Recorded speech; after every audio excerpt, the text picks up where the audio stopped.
वक्रतुण्ड महाकाय सूर्यकोटि समप्रभ निर्विघ्नं कुरु मे देव सर्वकार्येषु सर्वदा।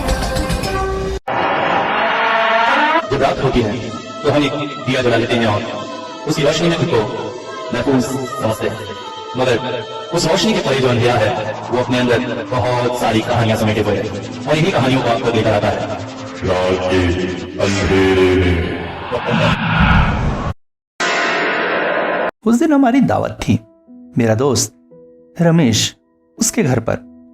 रमेश के बड़े पिताजी चेन्नई में रहते हैं।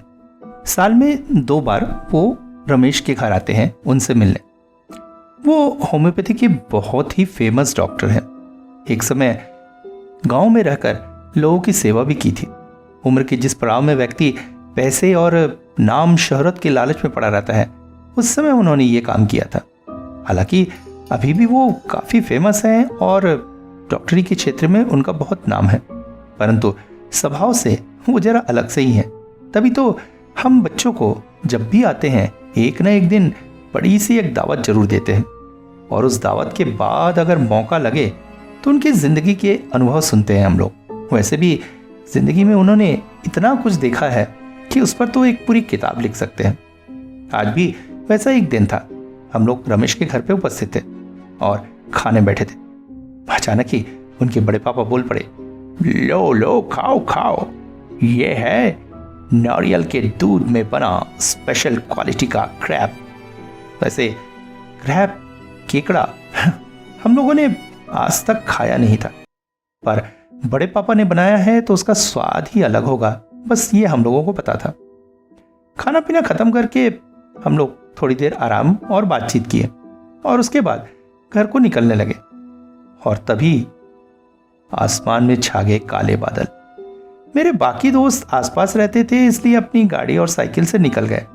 मैं न जा सका क्योंकि मुझे यहाँ से करीब 3 किलोमीटर दूर बस स्टैंड जाना था। वहाँ से बस पकड़कर अपने घर जाना होता। तो इसे एक मौका ही कहें। मौका इसलिए कह रहा हूँ, आपको आगे पता चलेगा।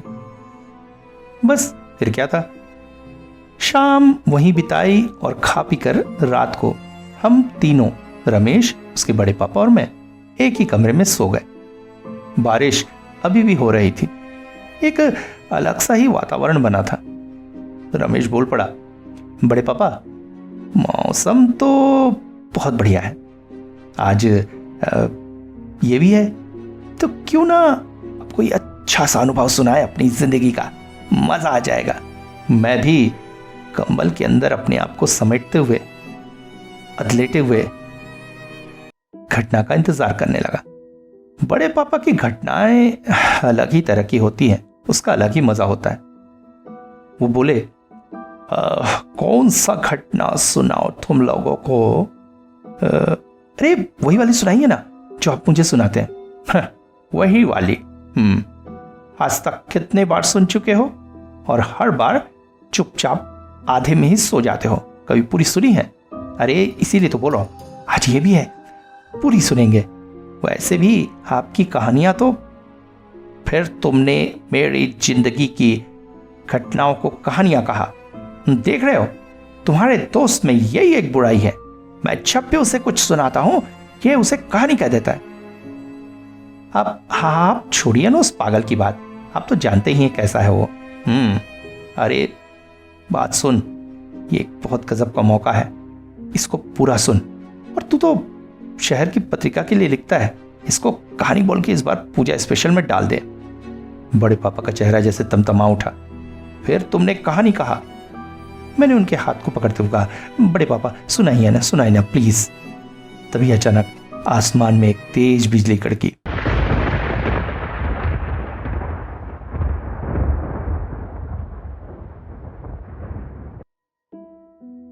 और घर की लाइट गोल हो गई। रमेश की मां चिमनी जलाकर दे गई थी। चिमनी की भीनी भीनी रोशनी में बड़े पापा ने अपनी बात शुरू की। ये बात उन दिनों की है जब मैं नया नया होम्योपैथी पास करके निकला था। मन में जुनून था कुछ करने का। हमारा एक दल हुआ करता था जिसमें हम लोग सुदूर वनांचल इत्यादि में घूमते थे और वहां के गरीब लोगों की मदद करते थे। आज से बहुत साल पहले की बात है, मगर सच कहूं तो आज भी वनांचल के क्षेत्र वैसे ही हैं जैसे उस समय थे। हालांकि आज सरकारी नियम के तहत बड़े डॉक्टरों को जबरदस्ती उन जगहों पर भेजा जाता है, मगर फिर भी हमारे देश में ऐसी जगहों पर स्वास्थ्य सुविधाओं का जो हाल है वो तुम लोगों से छुपा नहीं है। तो ऐसे ही हमारा दल जब ये सब कुछ कर रहा था तो छत्तीसगढ़ के ग्रामीण इलाकों में जाकर हम लोग आश्चर्यचकित हो गए थे।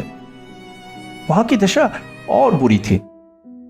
तब हमारे दल ने एक निर्णय लिया, हम अब अलग अलग गांवों में जाएंगे और वहां रहकर अपनी सेवाएं देंगे। वहां की परिस्थितियां बहुत बुरी थी। साधारण सर्दी बुखार के लिए भी लोग ओझा गुनिया जैसे लोगों के पास जाते थे और ठीक तो होते नहीं थे, अपितु अपना गरीबी में संचय किया हुआ धन भी लुटाते थे। वैसे मेरे पिताजी बहुत बड़े सर्जन थे। उन्हीं से सुना था, इंसान जब डॉक्टरी के पेशे में आता है तो उसे पैसे के लालच में नहीं पड़ना चाहिए। उसे सोचना चाहिए कि वो धन्वंतरी का अवतार बन गया है और गरीब जनता की मदद करनी चाहिए। बस यही विचार दिमाग में था और यही सोचकर सुदूर सरगुजा के वनांचल के एक गांव में जाकर मैंने अपनी प्रैक्टिस शुरू कर दी। गांव के एक व्यक्ति का घर किराए से लिया और अपनी प्रैक्टिस शुरू की। शुरुआत में 1-2 लोग ही आ रहे थे, पर मैंने हिम्मत नहीं हारी और देखते देखते जब लोग ठीक होने शुरू हो गए तो मेरे उस डिस्पेंसरी में जैसे लोगों का मजमा सा लग गया। सुबह से लेकर देर रात तक वो लोग थे और जब मुफ्त में दवाई मिलती और लोग ठीक होने लगे तो मेरी प्रसिद्धि और बढ़ने लगी, भीड़ और ज्यादा होने लगी। ये गरीब बेचारे अपने इलाज के बदले में मुझे कुछ दे नहीं सकते थे, मगर गरीबों का दिल बहुत बड़ा होता है। इसलिए देखने में आया किसी की पत्नी बीमार थी, ठीक हो गई तो अगले दिन एक कटोरी मटन बनाकर ले आया और जब कहा अरे अरे ये क्या है, डॉक्टर साहब तैला ले ले मना झनकर, अकेले रहथस का खाथस का पीथस, ऐसे तो पेट भर ही। ऐसे ही प्यारी प्यारी बातें कहते थे। इसलिए धीरे धीरे परिस्थिति ये हो गई कि अकेले रहने के बाद भी मुझे दोनों टाइम का पकाने का झंझट नहीं था। किसी ना किसी के घर से कुछ ना कुछ आ ही जाता था जिससे पेट भर जाता था। मैं अपना पूरा ध्यान अपनी डॉक्टरी की चिकित्सा में लगा रहा था। गांव के लोगों को ज्यादा से ज्यादा ठीक करना ही मेरा लक्ष्य था। गांव में एक परिवार था, मुकलू यादव का। यहां बता दूं, इस क्षेत्र में काफी कोयले की खदानें भी हैं और ज्यादातर ऐसे ही श्रमिक यहां निवास करते हैं जो कोयले की खदानों में दिन भर हाड़ तोड़ मेहनत कर 4 पैसे कमाते। मुकलू यादव के परिवार में उसका एकमात्र बेटा दुकालू ही था, जिसकी शादी हो गई थी। दुकालू की भी एक संतान थी। मुकलू यादव कोयले की खदान में काम करता था और खदान में काम करते करते उसका शरीर जैसे तपसा गया था। देखोगे तो आश्चर्य में पड़ जाओगे। ओहो, अभाव में जीने वाले इंसान का भी ऐसा शरीर। तुम्हारे बॉलीवुड के ये हीरो तो उसके सामने जीरो ही थे। जैसे बलिष्ठ शरीर वैसी ही स्वस्थता। मुकलू को कभी मैंने बीमार पड़ते हुए नहीं देखा था और उसके रहते दुकालू का परिवार भी सुखी ही था। दुकालू गांव में खेतीहर मजदूर का काम करता था। बाप बेटा जो कमाते उनसे उनका घर ठीक ठाक ही चल रहा था। मगर कहते हैं ना, विधि के विधान को कौन बदल सकता है। बस ऐसा ही हुआ। एक दिन रात में मुकलू शौच करने के लिए गया। अब गांव की हालत तो तुम जानती ही हो। ऐसे ही एक जंगली इलाके में बैठकर शौच करते हुए सांप ने उसे काट लिया। परिस्थिति ये हो गई कि वो आवाज लगाकर बहू बेटे तक को न बुला पाया। रात भर लाश वहीं पड़ी रही। सवेरे जब लोगों ने देखा और मुझे उसके पास बुलाया तब तक उसके प्राण निकल चुके थे। मगर मुकलो की मौत के बाद दुकालू के परिवार की हालत बुरी हो गई।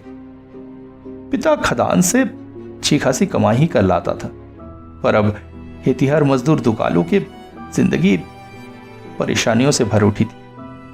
और कहते हैं ना, अभाव स्वभाव को बदल देता है, और ऐसा ही कुछ हुआ दुकालू के साथ। अब नशा पानी की तरफ उसका झुकाव होने लगा था। शराब पीना, लोगों से उधारी करना, यही सब कुछ उसकी जिंदगी में चल रहा था। एक दिन परेशान होकर पत्नी बच्चे को साथ में लिए मायके चली गई। अब दुकालू पूरी तरह से अकेला रह गया था। एक तरह से अच्छा ही हुआ उसके लिए, खर्चा कम हो गया, मगर नशे की आदत बढ़ गई। एक रात मैं जल्दी सो गया था। उस दिन ठंड बहुत पड़ी थी, इस वजह से शाम के समय डिस्पेंसरी में ज्यादा मरीज न थे। जल्दी जल्दी सबको निपटाकर खा पीकर बिस्तर में पड़ गया। थकान तो थी ही, ऊपर से ठंड भी इतनी थी कि कंबल से निकलने को मन नहीं कर रहा था।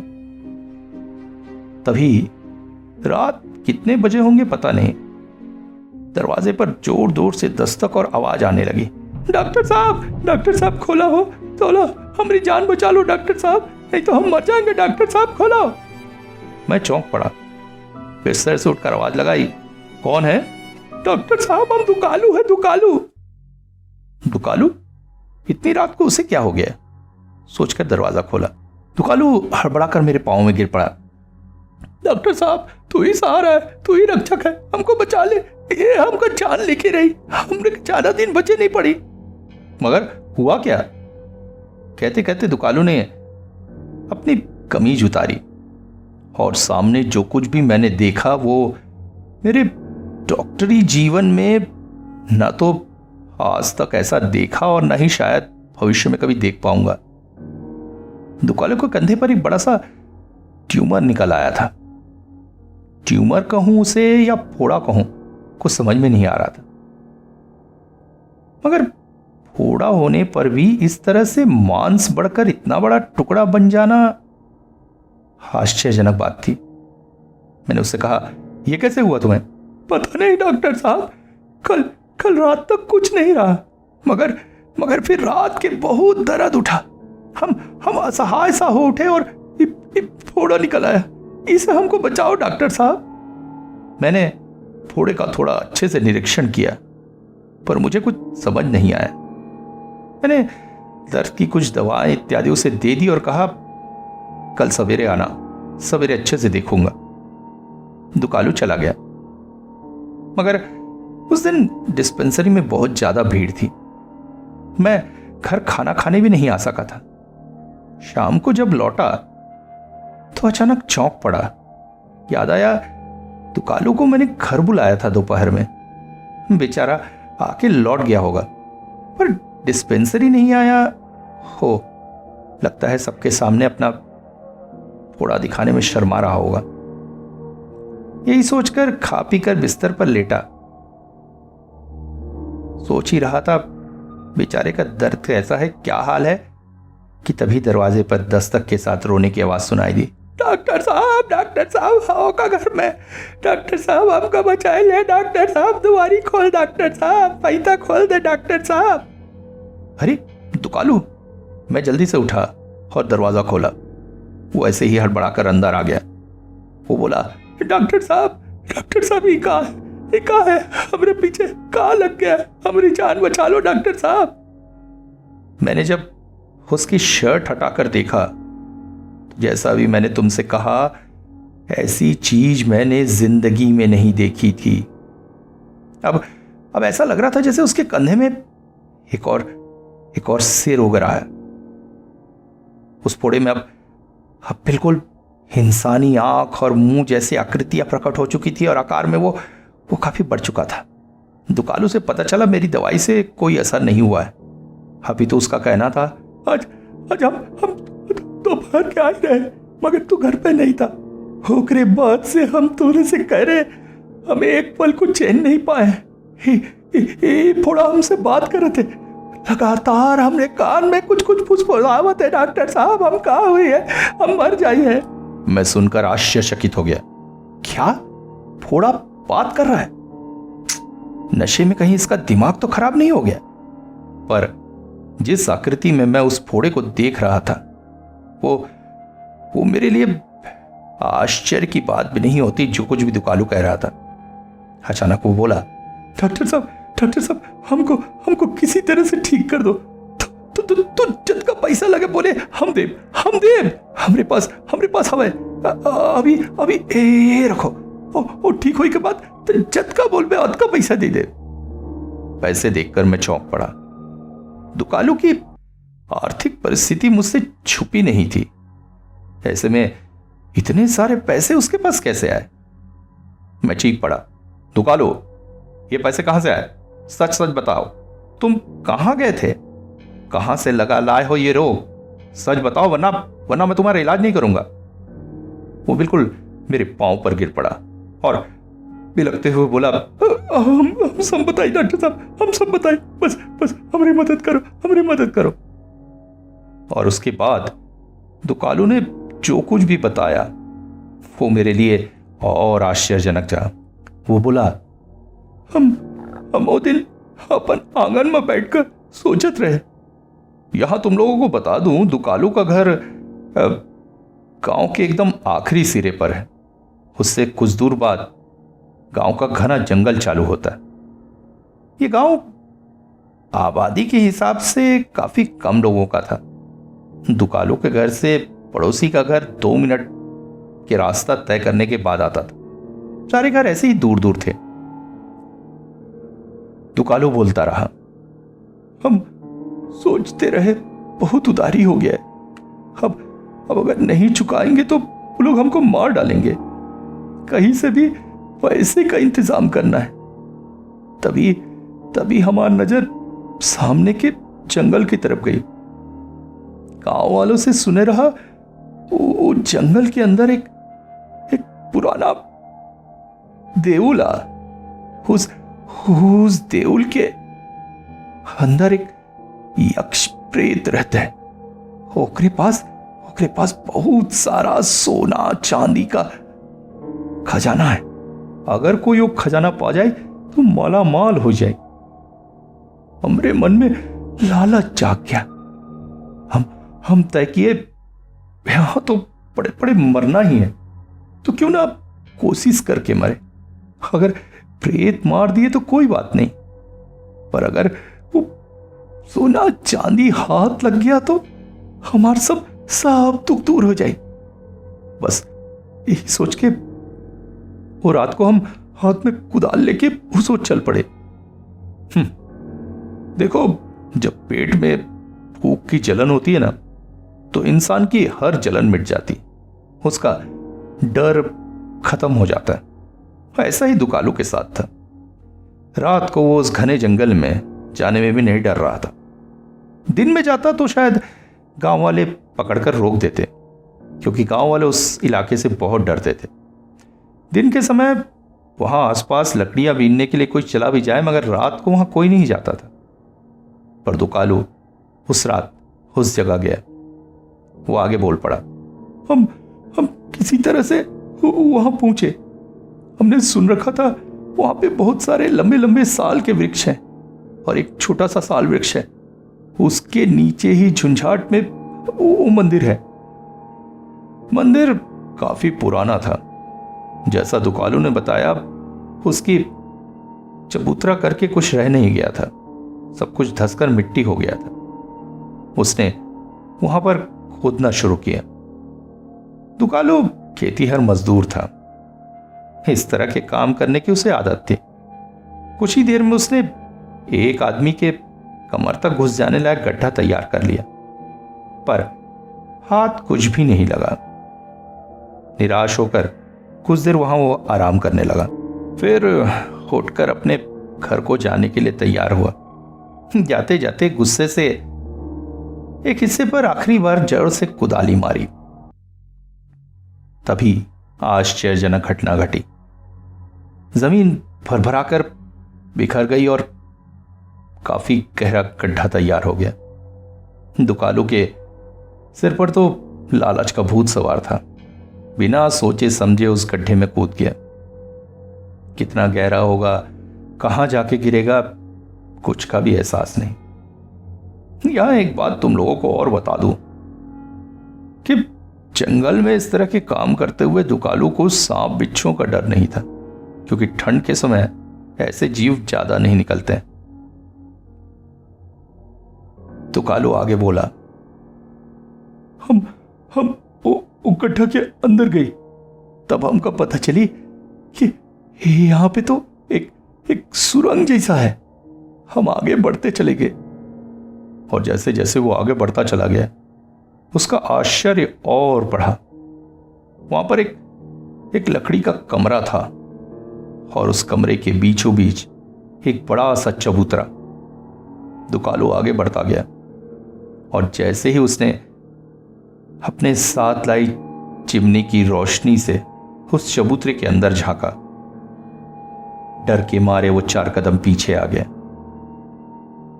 मगर फिर अचानक उसके दिमाग में रोशनी कौंधी। चिमनी की रोशनी में उस चबूतरे के अंदर उसने चमक देखी थी। अब दुकालू गरीब भले ही था, मगर उस चमक को पहचानता था। वो चमक सोने के आभूषणों की थी। अब यहां तुम लोग पूछोगे कि दुकालू डरकर पीछे क्यों हट गया, क्योंकि उसने इस चबूतरे के अंदर एक नरकंकाल पड़ा हुआ देखा था, बहुत पुराना, जर्जर, और उसी नरकंकाल के शरीर में वो सारे सोने के आभूषण चढ़े हुए थे। हालांकि पहले वो डर गया था, मगर फिर लालच के चलते चबूतरे के आसपास का हिस्सा तोड़कर वो अंदर उतर गया और धीरे धीरे बहुत सारे आभूषण इकट्ठा कर लिए।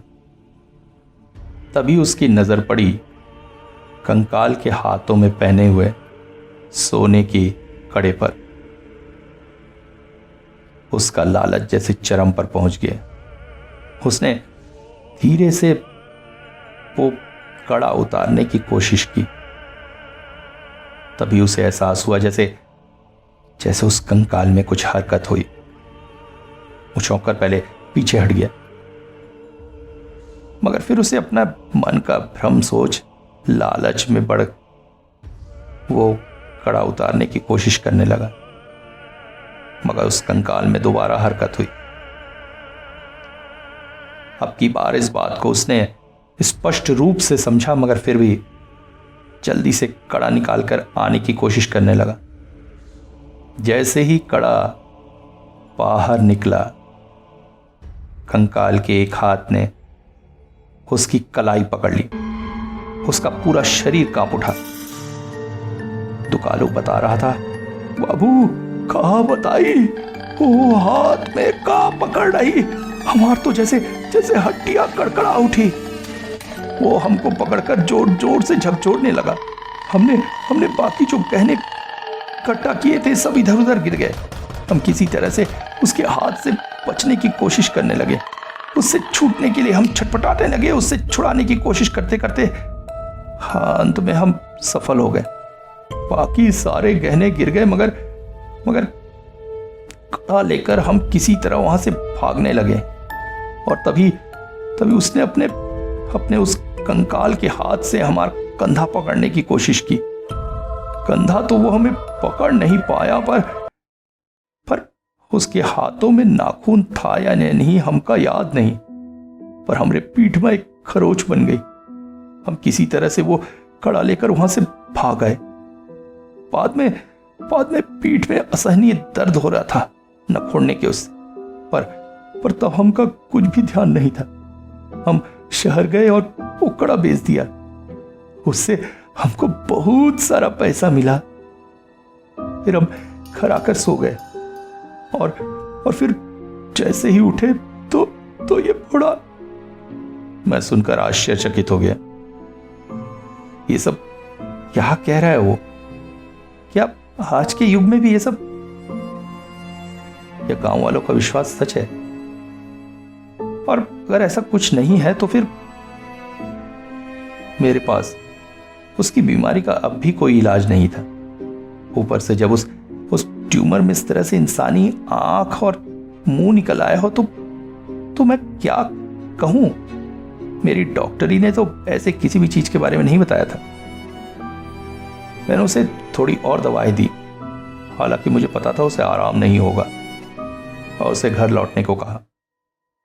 मैं कुछ ना कुछ उपाय अवश्य करूंगा, ये उसे विश्वास दिलाया।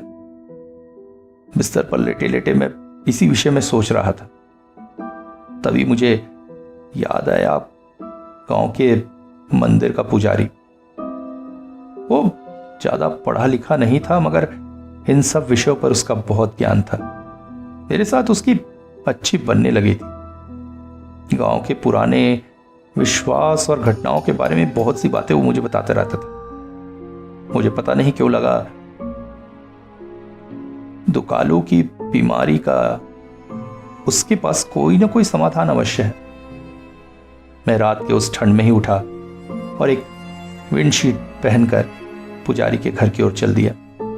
हालांकि इस ठंड में उस बूढ़े पुजारी को परेशान करना मुझे सही नहीं लग रहा था, मगर मैं अपने कर्तव्य से बंधा था।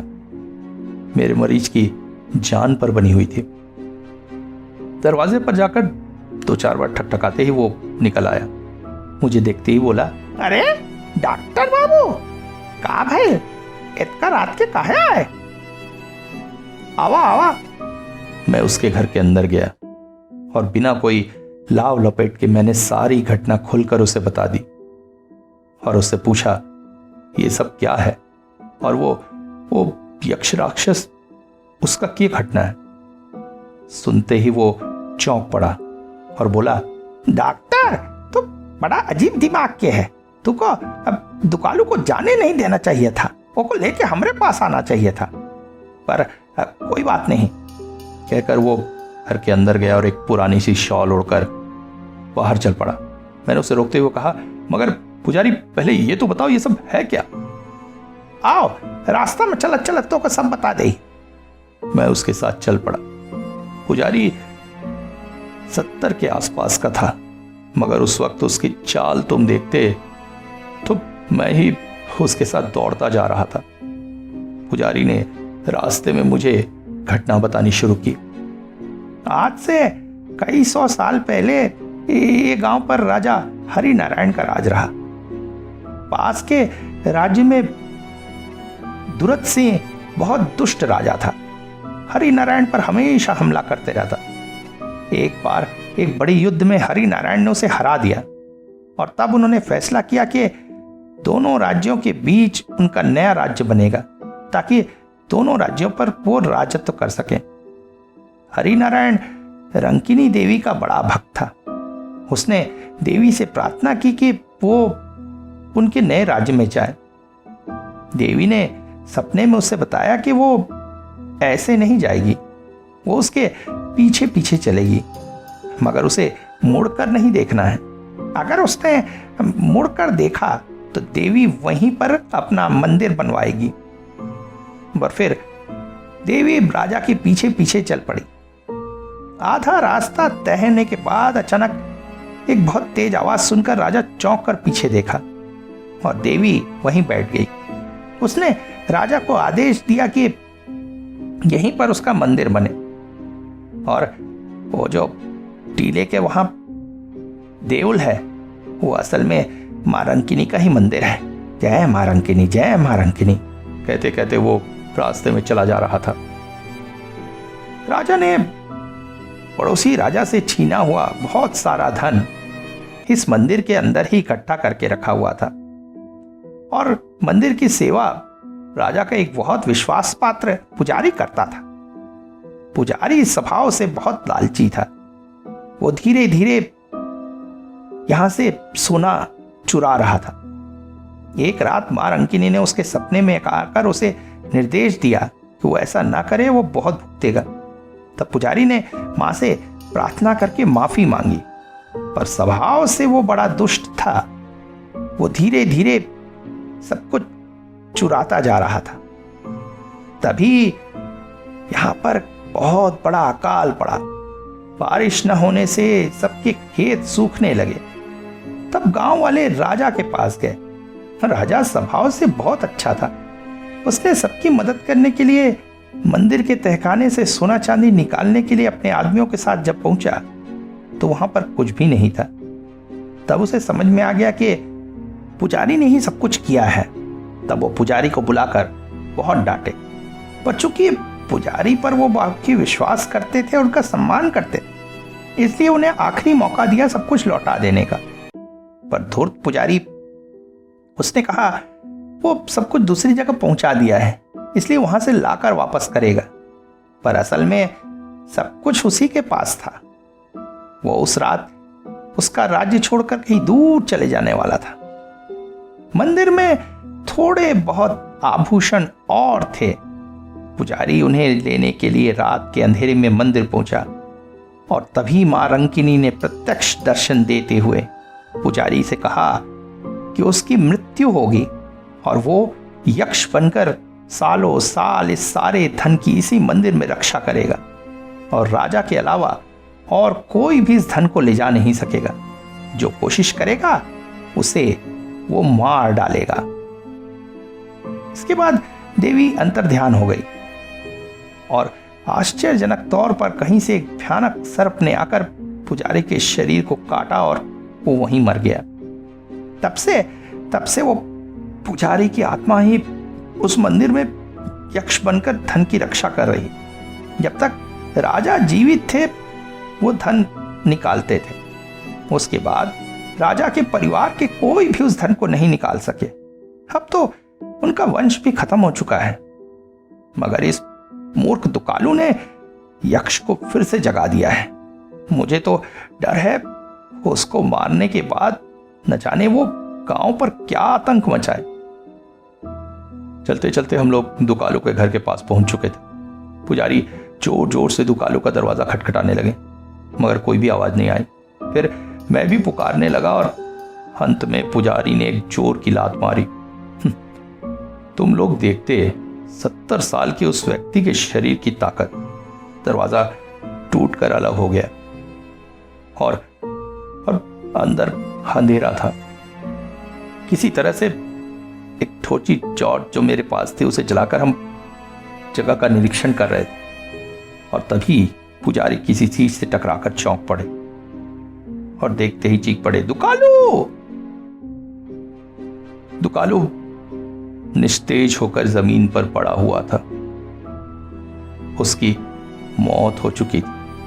पूरा कमरा खून से सना हुआ था और दुकालू के हाथ में एक चाकू था और पास ही जमीन पर पड़ा हुआ था वो आश्चर्यजनक मांस का टुकड़ा, जिसे शायद दुकालू ने चाकू से अपने शरीर से अलग करने की कोशिश की थी और इसी में उसकी जान गई थी। मैं टॉर्च की रोशनी में एक झलक उस मांस के टुकड़े को देखकर अंदर तक दहल गया था। जमीन पर पड़ा पड़ा ऐसा लग रहा था जैसे वो एक भयानक सी मुस्कान से मेरी तरफ देख रहा है। इतना कहकर बड़े पापा चुप हो गए। रमेश के खर्राटों की आवाज कमरे में गूंज रही थी। वो बोले, मूर्ख, इस बार भी पूरी कहानी सुने बिना ही सो गया। ये हर बार ऐसे ही करता है। चलो तुम भी सो जाओ, काफी रात हो चुकी है। फिर सवेरे तुम्हें घर भी तो जाना है।